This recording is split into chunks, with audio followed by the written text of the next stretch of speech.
มีงบเพียงแต่5 เหรียญแต่อยากเทรดอยากลงทุนทุกคนต้องฟังคลิปนี้ก่อนสำหรับคลิปนี้ค่อยมาแนะนำให้ว่าถ้าไผที่มีงบ5 เหรียญนี่ว่าเฮาควรที่จะบริหารจั่งใดแต่ละออร์เดอร์ควรออกไปไม้ละจักเหรียญและเฮาสิเฮ็ดจั่งใดล่ะเพื่อเป็นการลดผ่อนความเสี่ยงให้มันได้ต่ำที่สุดเพื่อเฮาจะปั้นไปได้ในกำไรแบบเอาแบบระยะยาวเลยมาเบิ่งคลิปนี้นำกันทุกคน ถ้าเว้าถึงงบ5 เหรียญเนาะข้อยก็มีเดะทีมงานข้อยหลายคนที่ฝากเข้าไป5 เหรียญเพื่อที่จะเทรดเพื่อที่จะลงทุนข้อยก็บ่ได้ห้ามเนาะเพราะว่าเฮามีงบเท่านี้เฮาอยากลองเท่านี้เฮายอมรับความเสี่ยงได้เท่านี้ข้อยก็บ่ได้ห้ามเนาะว่างบน้อยงบหลายบ่เกี่ยวเนาะสำหรับทีมงานข้อยอยู่ในกลุ่มขอเพียงแต่งบ5 เหรียญนี่ ได้ฝึกฝนมาแท้แล้วบ่ว่าเฮา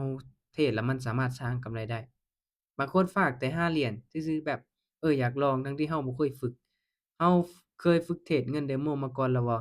ว่างบ5 เหรียญนั้นเราสามารถที่จะสร้างกำไรจากมันได้เราจั่งกล้าฝากเข้าไป5 เหรียญตัวนี้คันว่าไผที่ยังบ่ทันได้ฝึกฝนให้ฝึกเทรดเงิน Demo ก่อนฝึกเทรดเงินทดลองก่อน5 เหรียญนี่ไปจัก1 เดือน2 เดือนจะเป็นการดี คือข้อยเองตอนเข้ามาเทศแรกๆข้อยก็ใช้งบเพียงแต่5 เหรียญและ5 เหรียญของข้อยก็ไปบ่รอดข้อยก็ขาดทุนฝากเข้าไปอีก5 เหรียญข้อยก็ติดลบข้อยก็ขาดทุน5 เหรียญเนาะ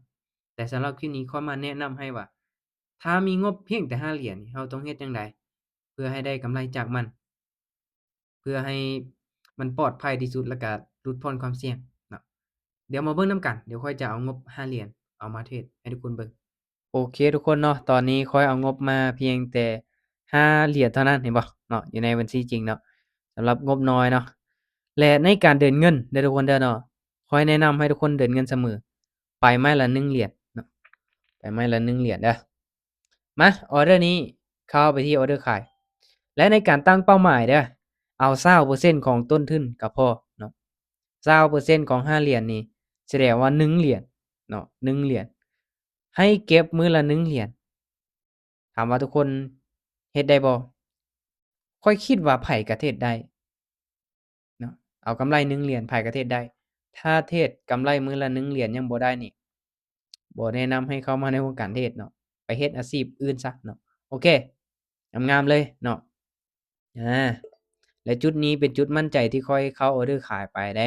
ข้อยจั่งเข้าออร์เดอร์ไปเห็นบ่เนาะจุดตัดกันลงมาเนาะแทงเทียนพักตัวเป็นเขียวเนาะเราตามขายแทงนี้ก็ลงมาแดงงามๆเลยเนาะ อากำไรนี่0.95แล้วเนาะให้ไปไม้ละ1 เหรียญพอเด้อเนาะไม้ละ1 เหรียญแล้วเก็บกำไรเอามื้อละ1เนาะถ้าพลาดเบิด5 เหรียญนี่โอเคยอมขาดทุนเลยเนาะยอมขาดทุนเลยมาออร์เดอร์นี้ลองเข้าขายอีกบัดหนึ่งเนาะลองเข้าขายอีกบัดหนึ่งมาเบิ่งว่ามันจะลงมาต่ออีกได้บ่เริ่มห่างแล้วเนาะออร์เดอร์นี้ก็เริ่มมีความเสี่ยงเนาะแต่ว่าแนวโน้มก็ยังเป็นขาลงเนาะมันลงมายังบ่ฮอดเนาะผ่านแนวรับตัวเก่าเดี๋ยวมาเบิ่งนำกัน เทคนิคกราฟของ Ethereum เนาะที่จริงเนาะเราไป1จุดปลายก็เป็นการดีเนาะ1จุดปลายก็พอเนาะบ่ต้องไปหลายเนาะเดี๋ยวเบิ่งนำกันว่าเด้อนี้อาขึ้นเขียวเนาะต้องมาแดงวะต้องมาแดงบ่โอเคนี่จากต้นทุนเนาะ5 เหรียญเนาะเราได้กำไร1.9เนาะเราเข้าไป2ออร์เดอร์เราวินเนาะเรามีกำไรเนาะบ่จำเป็นต้องคูณเงินเด้อทุกคนเด้อเนาะต้นทุน5 เหรียญนี่ ให้ทุกคนเดินไม้ละ1 เหรียญเอาเด้อไม้ละ1 เหรียญเอาเนาะว่าเรื่องการเก็บกำไรเนาะเก็บเอามื้อละ10%คือข้อยเองเนาะอาจจะได้กำไรเห็นบ่ทุกคนเห็นเนาะว่าได้กำไรเนาะที่จริงข้อยมีงบข้อยมีต้นทุนเนาะอาถ้ามาเปรียบเทียบใส่ต้นทุนทั้งหมดเห็นบ่กำไร200เนาะใน1มื้อแต่ทุกคนเบิ่งต้นทุนของข้อยเนาะกำไรเพียงแต่5%เนาะนี่แหละเนาะ ถ้างั้นต้นทุนน้อยเนาะอยากเทรดให้มีกำไรให้มันปลอดภัยที่สุดเนาะและเพื่อที่จะให้เราอยู่รอดในระยะยาวลองเทรดเก็บเอามื้อละ1 เหรียญเนาะคันว่ามื้อละ1 เหรียญเฮ็ดได้อยากเทรดเนาะเอารอบละ1 เหรียญซะเนาะรอบละ1 เหรียญมื้อหนึ่งอาจจะเข้าไปเทรด3 รอบเนาะก็ได้3 เหรียญต่อมื้อ เนาะอันนี้จะเป็นการดีถ้าได้กำไร3เหรียญเนาะจากต้นทุน5เหรียญก็ถือว่าเก่งแล้วเนาะสำหรับในกรณีต้นทุน5เหรียญเนาะอันนี้เนาะคือสิ่งที่ข้อยแนะนำเนาะอาก็บ่ได้หมายความว่ามันจะเป็นสิ่งที่ดีที่สุดเนาะแต่สำหรับข้อยแล้วข้อยแนะนำประมาณนี้เนาะทุกคนจะนำไปปฏิบัติหรือบ่ก็ขึ้นอยู่กับทุกคนเนาะอันนี้คือสิ่งที่ข้อยมาแนะนำมาแบ่งปันให้เนาะ ต้นทุน5เหรียญก็สามารถสร้างกำไรได้ ถ้าเจ้าวิเคราะห์กราฟเป็น มีเทคนิคที่ดี อ่านกราฟออกว่าเป็นเทรนด์ขาลง เป็นเทรนด์ขาขึ้น จุดใดควรเข้าออร์เดอร์จุดใดบ่ควรเข้าออร์เดอร์ถ้าเจ้าเก่งเนาะงบน้อยก็สามารถสร้างกำไรได้เนาะก็เพียงแต่เก่งเนาะต้องได้ขยันต้องได้